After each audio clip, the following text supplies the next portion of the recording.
Not live. And coming to you from the fabulous Sunset Strip in Hollywood, California, it's the Bob Dean Show. Yay! Shar McBee is with us tonight. She's an author and a motivational speaker. We're going to talk to Shar in just a little bit. Dennis Alsin is with us, and of course the lovely Cathy St. Hello. And Maybelline. Maybelline. And I want to do a couple things first before I forget, because you know how I do. Which camera is me? This one? Thank you.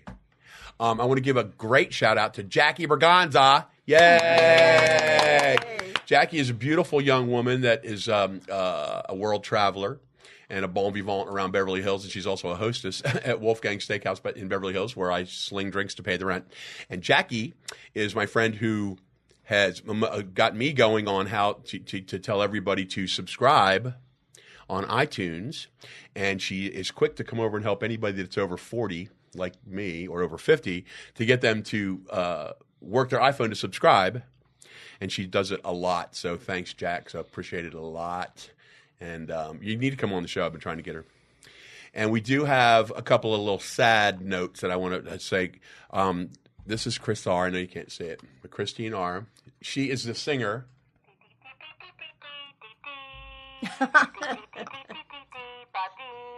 Chris is the singer, so nobody can sue us to the Bob Dean Show theme. Yay. Yay. And we've been friends for many years, but she lost her Charlie, her baby dog, after an illness of 15 years. Charlie was with us, and we love Charlie, and I'm sorry, Chris. And another shout out to Miss Susan Moskowitz, who for a long time did our Susan Moskowitz Cocktail Corner from her Chesterfield home. Hopefully she'll be back with us at some point.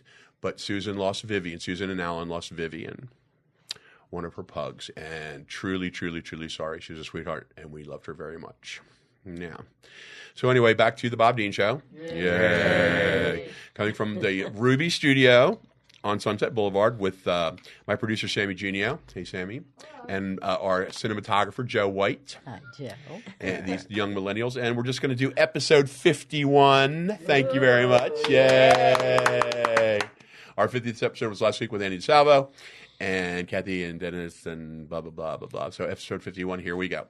Let's see. Shar McBee. I met you with David Feiner, who's a fine fellow. He's become a good friend of mine. He's a gentleman who's a big realtor here in Los Angeles and big in real estate. And you guys have been friends for a while. And he has nothing but great things to say about you. Well, that's very cool. David is a big supporter of my stand-up. He's been to a lot of my shows at the Laugh Factory and other clubs around town. And so I'm really glad he introduced us, because you're a fascinating woman, too. You are the author of 2 books. We have here To Lead is to Serve and The Joy of Leadership. Now, these can be found on Amazon, of course. And do you have a website that you want to mention? Joyofleadership.com. Joyofleadership.com, Shar McBee. Now, you also are a big motivational speaker. Right. And what is it, mostly corporate, things like that? Corporate, nonprofit, women's leadership conferences. Well, now, techies. Like, how do you get people to say yes? Do you work with all different kinds of groups, women's groups, that sort of thing? Raising funds, for organizations.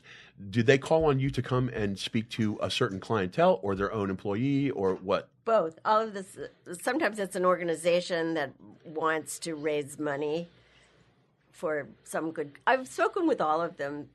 Ronald McDonald Children's Charities. That's a big one. Cancer Society. I actually spoke at McDonald's University in Chicago. Really? Hamburger U. That Hamburger U. Yeah. I couldn't believe it when I got there, because all around, it's outside of Chicago, and all around it outside the houses are just, they're McMansions. I said, oh, this is where I said, how apropos is that? Couldn't believe it. Anyway. Do they look like Happy Meals just blown up? Well, you said you were suddenly put in charge of supervising 500 people. What was that all about? Yeah. I was just a volunteer. I was a teacher here at Children's Hospital. I taught kids that were in the hospital. And Really? Yeah. Wow, you are fascinating. Go ahead. I volunteered to help with this voter registration drive, and it grew really quickly, and all of a sudden there were 500 people that I was supervising, and I had never had one day of leadership training. And it was hard.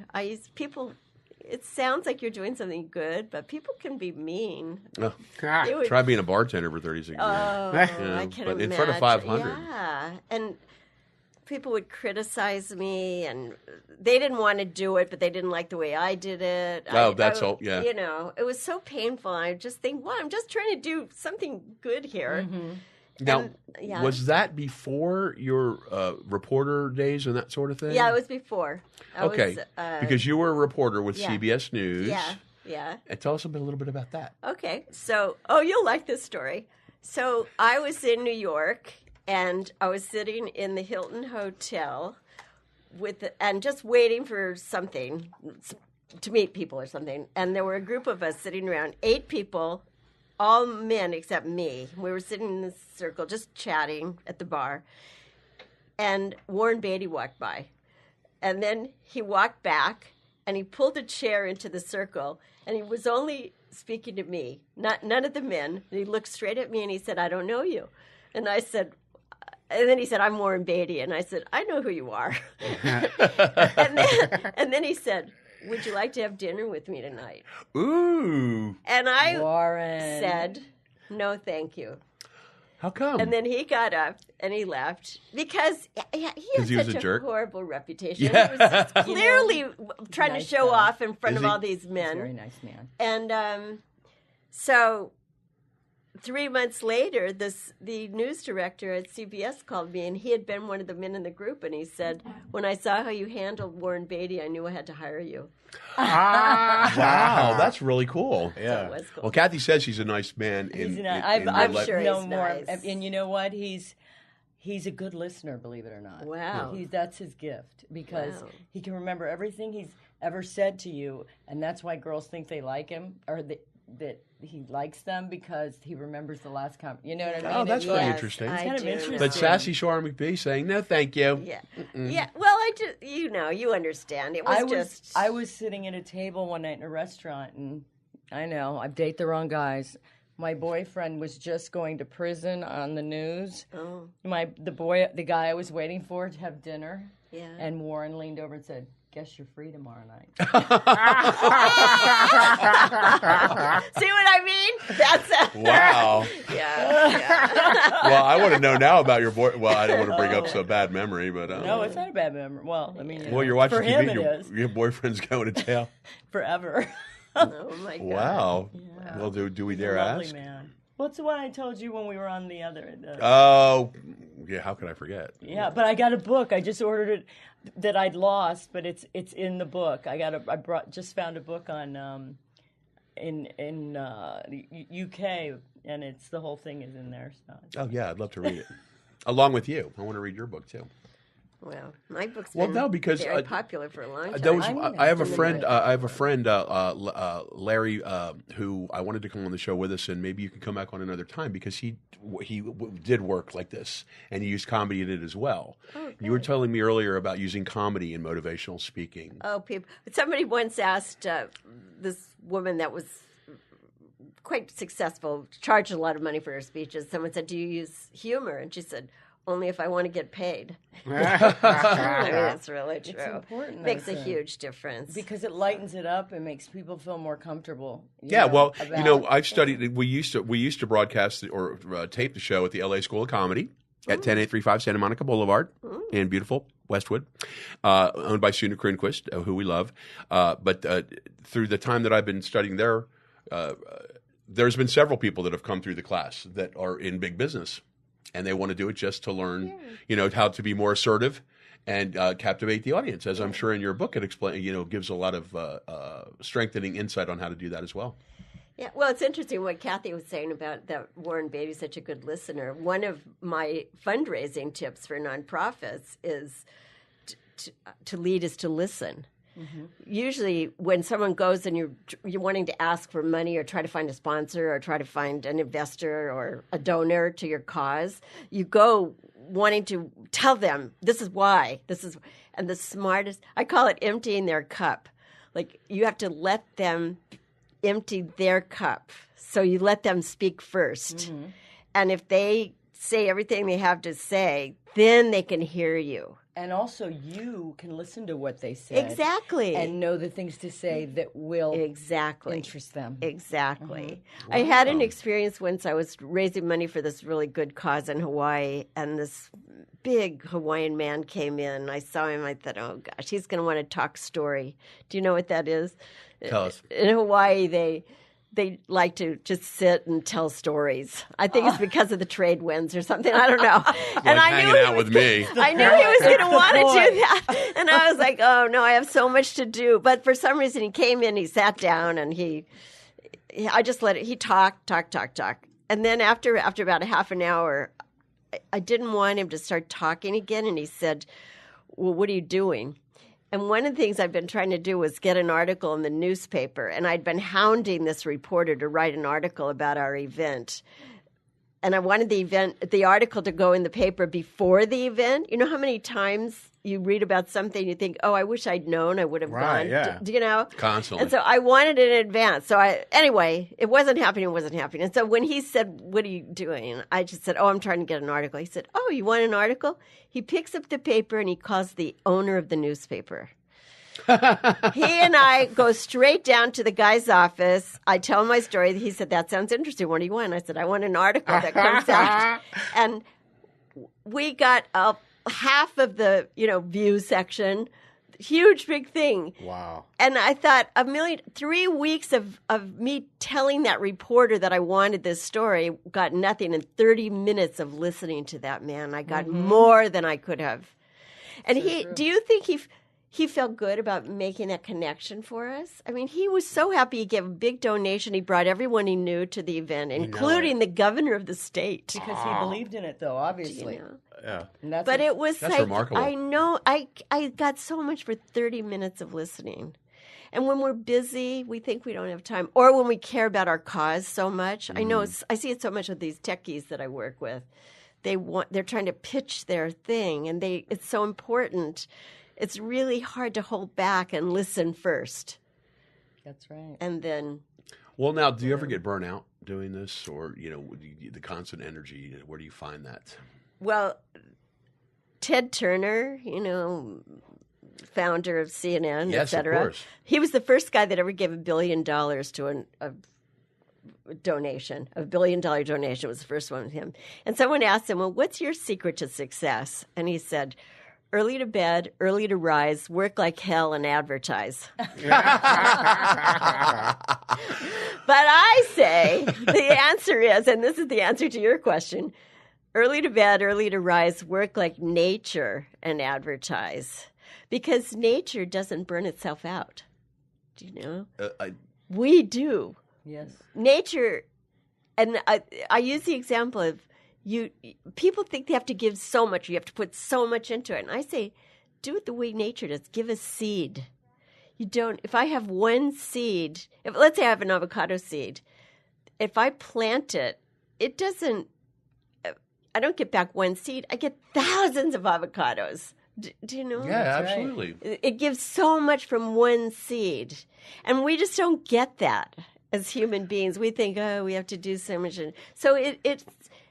What I advise people, whether it's in working with a nonprofit, whether it's working in trying to build a small business or something, give a seed. Just give it. Well, because I like early to bed, early to rise, and with nature, Yeah. that means that I don't feel guilty about sleeping till noon most days. Well, you have to invest in yourself, and nature will tell you it's time to rest, but you will say, no, it's not. I need to do all this. That's right. That's right. It's all within you. So that means I don't have to feel guilty about never setting an alarm clock? Oh, I have to. Well, But no, I mean, I'm not to make you fun have of to it. noon. you have to Honestly, consider your schedule. I set it to get up at noon, though. that's what I do too when I have to get up. Well, fundraising, I can't imagine. For large hard. organizations, it's hard, yeah. So can you give us any advice on how? Here at the Bob Dean Show. Once we get our foot out, though. But Do you have to raise money for this show? well, in the future, I think we're going to be looking for definitely to have to do it, but our budget right now is minimal. Okay. But we're growing. I'm very proud that with these 3 and 4, we're gaining a lot of popularity. I think we're going to go places. Yay! But yeah, that's going to come along in the future. Okay, so I'm going to give you my big secret. This is when I was suffering so much. When I first was being a leader, when I was in charge of a lot of people, this wonderful mentor taught me this little secret, and it's changed everything for me. It's made all the difference in the world, in my life, in my fundraising, in my work, any situation. You can use this. So here's what it is. She said, the reason you're suffering is because you're trying to get people to do things. Get them to volunteer, get them to donate, get them to show up, get them to invest, get. And she said, how do you feel when someone's trying to get something from you? You put up, you go into a store, you actually want to buy it, but when they come with their suction cups, you just want to protect You put your yourself. guard up, and your safety. I usually say I am a charity. Right now. So but when I can. But here's the thing. She said, our job is not to get people to do what we want them to do. Our job is to make it possible for people to give as much as their hearts can give. Exactly. So it's about making this tiny shift from getting to giving. It's been said all over the world St. Francis said it is in giving that we receive in Italy. In the Upanishads in India, it says, if you want to be happy, be giving. President Kennedy said, ask not what your country can do for you, ask what you can do for your country. It's been said everywhere. And the reason it's been said everywhere in every tradition throughout thousands of years is because it works. And when you make that tiny shift, instead of trying to get people to invest or buy commercials from you or whatever you're going to have to do, right. What can I give to make it possible? I'll give you one example. This guy used it in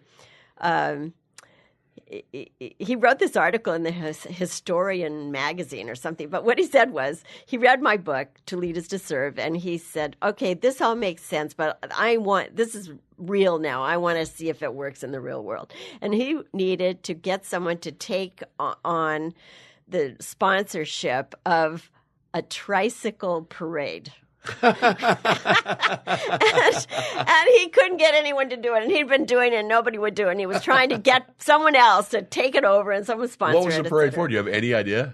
Probably for his kids' school. Because I would have jumped right on it. Okay, anyway. I would too. Yeah. Okay, so he couldn't get it. So then he thought, okay, instead of trying to get someone to take it over, who could he give the opportunity for? Right. Bingo. He thought of a bike shop and something else. And he instantly got 2 sponsors. Because when he changed his mindset from how can I get something to what can I give, goes back to nature. It puts you in that alignment with the way nature works. Mm-hmm. You plant the seeds. Yeah, it's like when I do my stand-up comedy, I think because I don't have any fear of an audience. Mm-hmm. I think that's because of many years behind the bar. My point being, though, is that my friends, whether they be seasoned actors or friends, they're all like, aren't you terrified? Even my friends who are in front of the camera, they're like, that is the one thing that I'm the most terrified of doing is stand-up. And so my point being is like in your books, people, it helps them to gain a strength, but this is for any people that are just doing in front of maybe like an office meeting from 8 to 800, right? Yeah.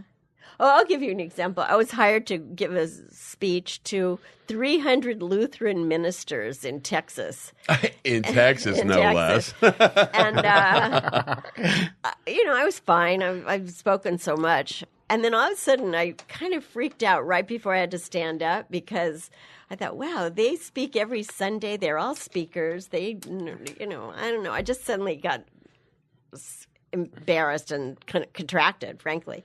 And then I remembered my whole thing about to lead is to serve. I have learned something and some methods and things that really work. I've seen it work with zillions of organizations. It's been really helpful to me and to many other people. I'll just offer that. It's an offering. It's like I have this Godiva chocolate. Would you like it? And if they say no, it's still Godiva. And so it's like, you think of it as offering instead of me trying to get them to like me.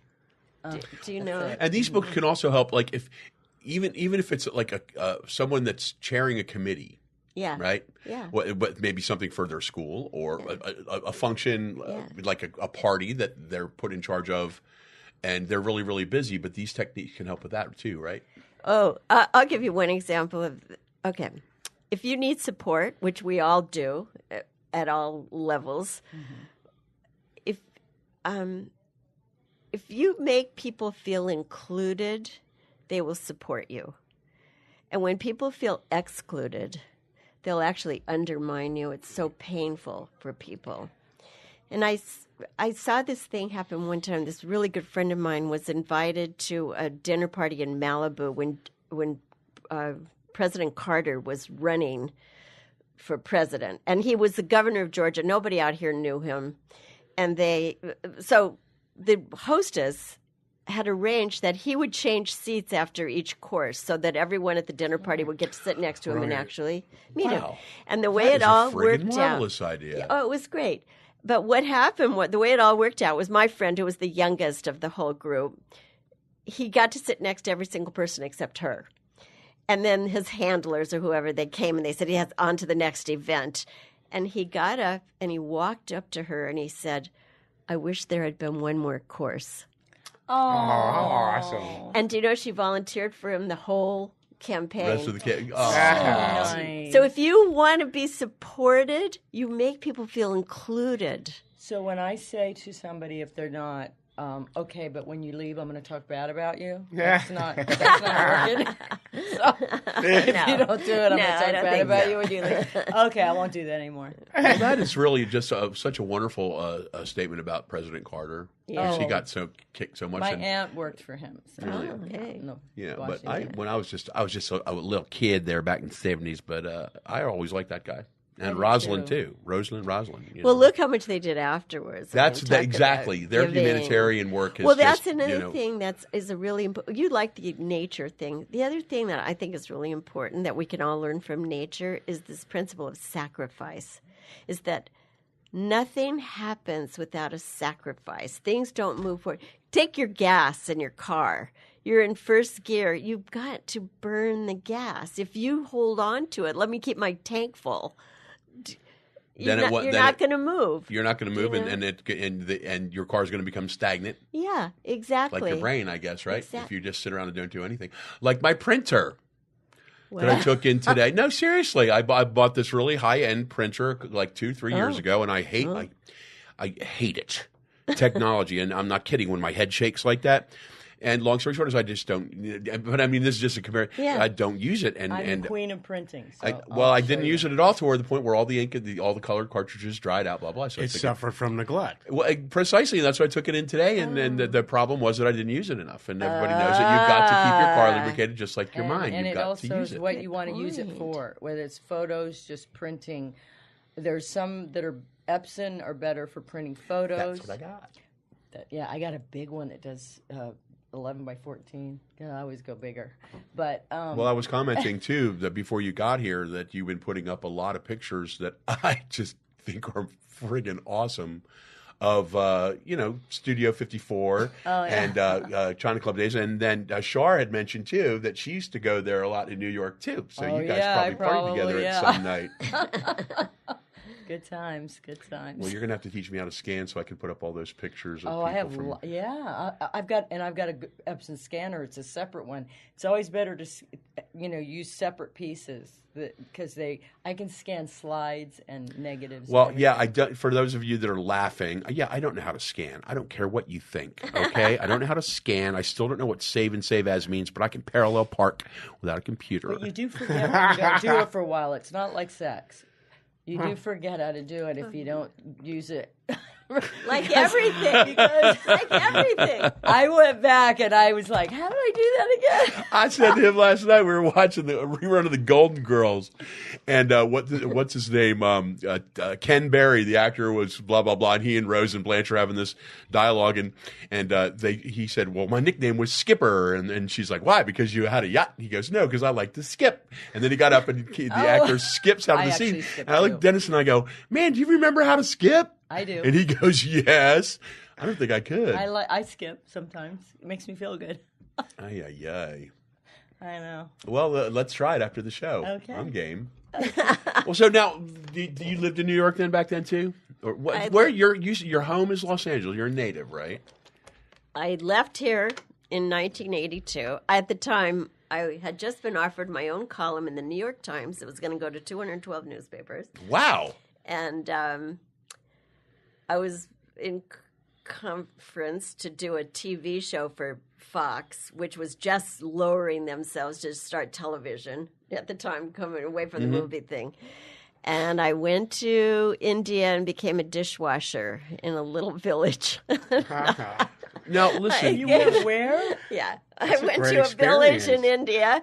And Oh then my God! Well, that's a good place to learn how to be. Well, so what? Humble. But what? So you had the proverbial world at your feet, per se, with a career. What changed your mind, and what took you, or brought you, or possessed you, or spirited you to just want to leave the city and go to India and become a dishwasher? amazing. Well, I had started meditating, and I just found it so useful in my life in so many ways. And so I was interested in that. So I went there, and then I ended up doing volunteer work all over the world for 10 years. I dug wells in India. I raised money for homeless children in Australia. I worked at an orphanage in China. I just did all you really this. got to see the I world, really and you did. also From got the to see real- Which is something I would really recommend to people. Instead of just going and staying in a hotel, go there and work Yes. with the people. Even if you only did for 2 weeks, It's like also with the Doctors Without Borders and stuff, when you Yeah. see people that just go to help and assist. Well, and Shar, did you just seriously? When you decided you were going to go to India, did you just pack a bag and go, or Yeah. did you have some connection there? I mean, to start off at such ground level humanitarian work, how did you get started? Was it with any kind of like a UNICEF organization, or? Well, I actually went to an ashram and meditated, at first. And then all these opportunities, when you just, it's like that, when you plant that seed, you don't know what direction it's going to grow. But the thing that's so magical is one blade of grass can crack through cement. It's so powerful when you're just sort of going towards the light. Like, what's the light for you? It was where I was just led to do these things. And it turned out, it's so funny because all my friends here thought I was crazy and you're giving up everything and going and stuff. And then what happened was I did that for 10 years. Then I wrote my first book. I went to Hawaii and walked on the beach and wrote the first book. And then it launched me into this other whole career of speaking all over the world at conferences and, And then all these friends that had thought I was crazy were like, ooh, she's so She's cool. so cool. they're pretty. Their lives have got because their lives become so set, and here you are. You've just Your life's just been gone an and- adventure. and done things that because I'm going to do it. What part of Los Angeles did you grow up? I grew up in West LA. I went to Hamilton High, UCLA. Hamilton. Okay, now I'm fascinated with West LA because I live on Stoner Avenue by Stoner Park, and that's Uni High. Stoner Oh, yeah. Yeah, that's why I don't. Whatever it takes, Yeah. however long I live, I've got to stay on Stoner Avenue. But no, so you know where? So, but Hamilton High, where is that? It's near Robertson and Okay. So you're like Beverly Hills, West LA, that area. whatchamacallit, Cheviot Hills Yeah, adjacent. yeah, Okay, yeah, yeah, exactly. beautiful. Yeah, neato. Yeah. I still have friends. My best friend I've known since kindergarten. See, that's so neat. I That's why I love love that. because Los Angeles. I'm from Nashville and blah blah blah. We know a lot of my boohoo cry side butt flood, but it's neat because so many people from Los Angeles have moved to LA, and Los Angeles is huge and it's wonderful. I wish I'd moved here a long time ago, but I always like to say sincerely to a Los Angeles native, thank you for letting me move to your town. Hey, I want to tell you something. One of my favorite people always ask me, who were your favorite interviews? And my very favorite interview when I was working was Dolly Parton. She is so nice. God, she was nice. And I want to tell you because so it's something humble that and sincere. Oh, she was such an angel, such a doll. I just loved her. But she told me something that I'll never forget. And she said that it was easier for her to become a superstar than to get her weight under control. I thought that was so interesting. That she just always had to struggle with her weight. Always, she was a chubby gal, and she's just beautiful. It's her, like genes. Fighting your genetic. In Nashville, when I was growing up, there was the Porter Wagner show, which I was asked to leave the taping at Opryland, the former Opryland. Well, I was a loud, rambunctious, kid with a bunch of my friends, and we were making fun of Porter Wagner's glistening diamond suit. But he and Dolly Parton were a team, and they did this commercial for Breeze detergent, which I guess was just a local thing. But it was so funny because they were both like looking like this in front of the camera, and they're staring straight ahead, and there's this box of detergent, and it's like this table, and that's it. And she goes, Porter. And then he steps into the frame and he goes, what is it, Dolly? And she goes, look at this beautiful candy strap towel you get in your box of Breeze. And that was like her first TV career. Look it up, y'all, on YouTube. It's hilarious. And she was probably 20, 21, But she really is a wonderful person. And with all the fires ravaging our state, God bless everybody who's affected and those who have lost. But when the wildfires came through Pigeon Forge, 2 years ago? Yeah. And what she gave everybody that just needed it was like $1,000 a week until they could rebuild. Yeah. Kudos. She should be given a humanitarian award just for that alone, I think. Yeah. I think having so much money that she probably doesn't know what to do with it all, and just going, this is why these people are my family. I don't know. I just love her. I do too. And I've got friends who, I only said hello to her briefly one time, but that big old smile. But I have friends who've interacted with her in other ways, and she's just as charming. Anyway, enough about Dolly Parton. Yeah. But we love her. Yeah. Oh, see, I told you I'm going to go rambling. Nobody pulled me back in. But yeah, anybody that's from LA, I love. And it's really neat too, because a lot of people think that what they see. And I've mentioned this before that pisses me off, though, is not people from Los Angeles that are natives. Everybody I've met from L.A., they're just wonderful people. Mm-hmm. But it's the people that are in the industry. And also that move here to validate themselves. Precisely. And all they've got to say, they're always putting down Middle America. Like Middle America always thinks that everybody in Manhattan or Los Angeles is all vegan, with, fake this and that and the other thing. And it's not like there, of course, there is that element and it's big enough, but the majority of people are just good old people. And that's what I'm saying. They're always like, oh, Middle America. This is what Middle America wants. Middle America is what has supported me most of my life. So. Well, that's what I'm saying. Stop knocking Middle America. Middle class there, too. Exactly. Stop knocking Middle America. New York is going to be defunct. Well, nobody can afford to live in this town anymore. Breaks my heart. I remember the first time I went to Milwaukee to give a speech, I called a friend in New York and said, this is where the real people are. Mm-hmm.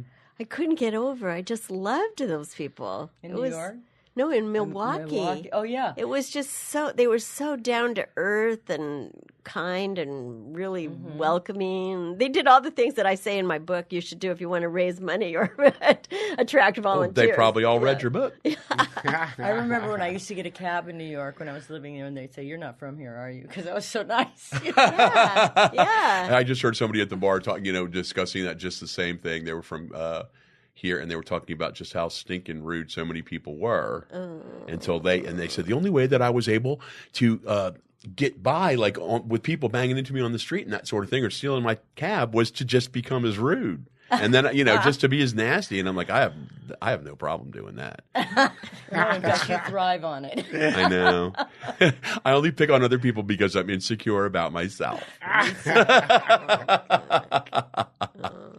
Oh, let me tell you. Oh, is there something? No, I was just going to ask you, do you have a favorite spot that where you were in your travels that you feel like was the most fulfilling, with digging wells or volunteering with children, or, was there something that made you feel more empowered or happy? Anything? For me, it's always about the one-on-one thing.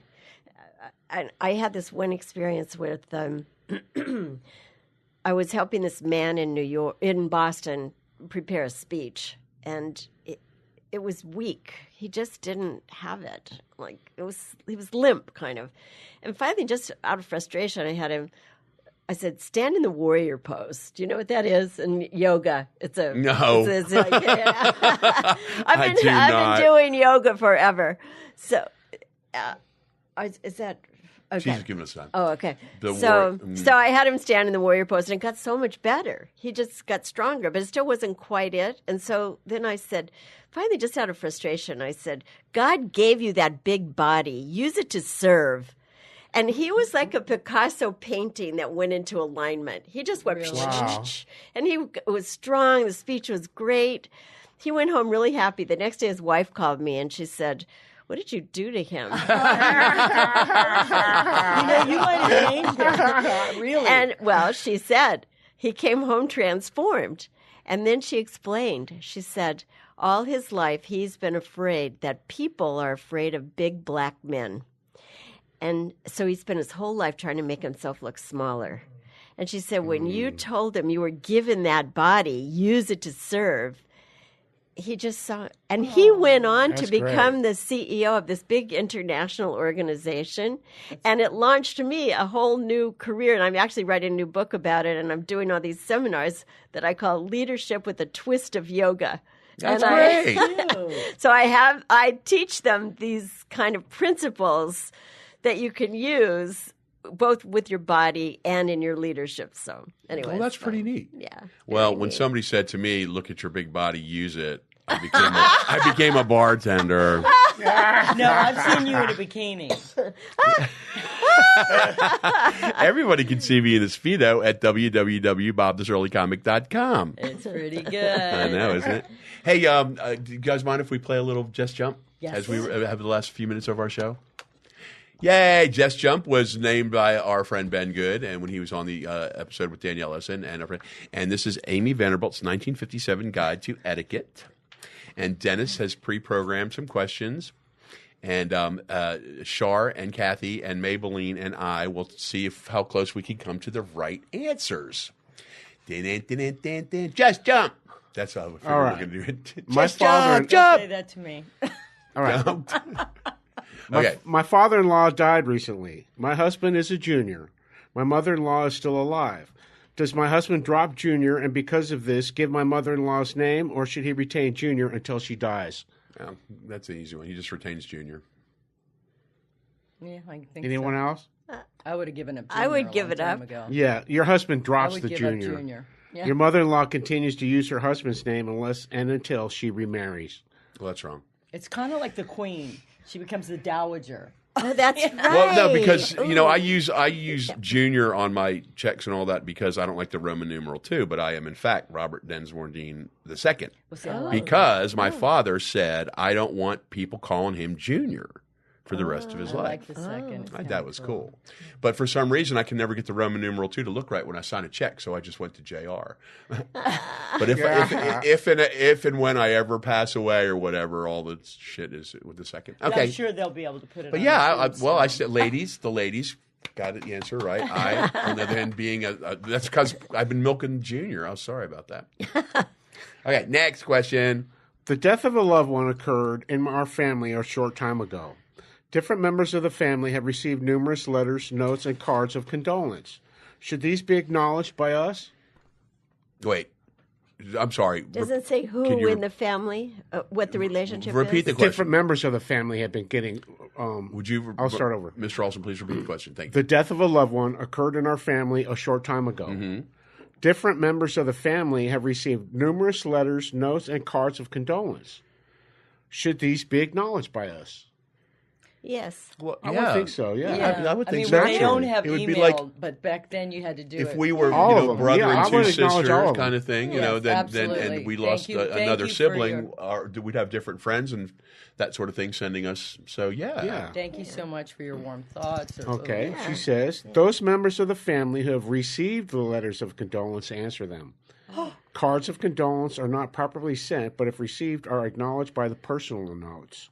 In reply, one may write at any length one wishes, but it is quite understandable that the note be brief, even to a close friend. Today, it is usually on plain white paper.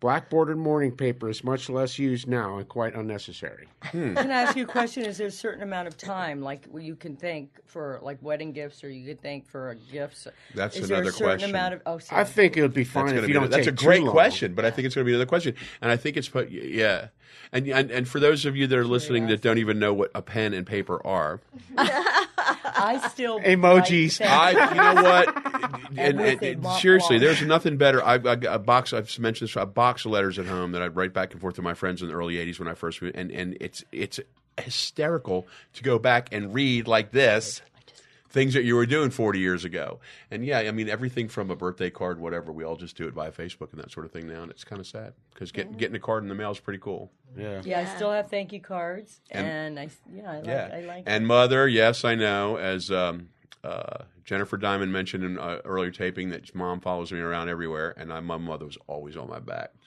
It takes 2 seconds, Robert, to send a thank you card. It takes 2 seconds to send a condolence note. And I'm like, I'll get to it. Anyway, next question. When a funeral is at home, is it correct to leave the name cards on flowers that have been sent and are banked against the casket? Wait. Ooh, Say good that one question. again. When the funeral is at home, is it correct to leave the name cards on flowers that have been sent and are banked against the casket? You mean leaning or Right. yeah. Stacked I up think against- so. I would think so too. Yeah. I mean, it's not a big card. It's not like it's got, it's a little Signed card. by the whole family or office or whatever. I told you how I feel about that. I write my name on everyone else's. No. No. No. No. No. No. I think who is this person? Amy Vanderbilt. Amy Vanderbilt needs to. No. Usually these are taken off by some member of the family who records That's spray of true. carnations from the Gordon of Joneses. And, that's who. And that's who. The one. They write- That's right. That's. Before I should they have thought of go that. in, They take document the it. card They off document and it so that everybody gets It's a kind of like thank a you wedding card. thing. Yeah. It's And you don't have to dig through the flowers looking for cards. Oh, see, and that's then that. then I would be well, stuck. 'Cause I and couldn't it's sign It's it. so that the family member who acknowledges the flowers may make a specific reference to what was sent. And And the thank you. You know something? I thought about that. Yeah, when we lost Mom, my sister-in-law, well, my ex-sister-in-law at that time, had handled all that. And you know what? That was a godsend too. Because anyway, do we have time for one more question? Yes, No. We don't have time for one more Yes, question. please. Sammy says, that's okay, y'all. Listen, thank you very much I want to thank Shar McBee. I hope you had a good time. Great, John. Thank And you. Cathy St, It's so George, and nice to meet Maybelline, you. and Dennis. Thank you. Thank you. And we will be back next week. This is episode 51. Please. I forgot to mention, thank you. We're waiting for final word, but it looks very promising that we will be one of the newest members of the iHeartRadio podcast division. So look forward. Yay! So once we get too, that, Maybelline. and I shouldn't have mouthed it off, but we feel real good about it. It's nice, and we'll let you know how to do that. And also, please remember to tell your friends. Use your iPhone to subscribe to The Bob Dean Show. Yay. Yay. On iTunes, we are just up at about 7,300 downloads, and that's friggin' awesome, and I'm very proud of everybody. Thank you. Proud of myself as well. You can listen on iTunes. You can... if you have an Android device, Stitcher is the app, Stitcher. You can listen thanks to Zach Herndon. Hey, Zach. Hey, Hey, Zach. Zach. On my website, www.bobthisearlycomic.com. And now, thanks to Joe White, you can watch us on YouTube. Yeah, Thanks, yeah. guys, very much. God bless. Thank Thank you. you. Yay. Thank you.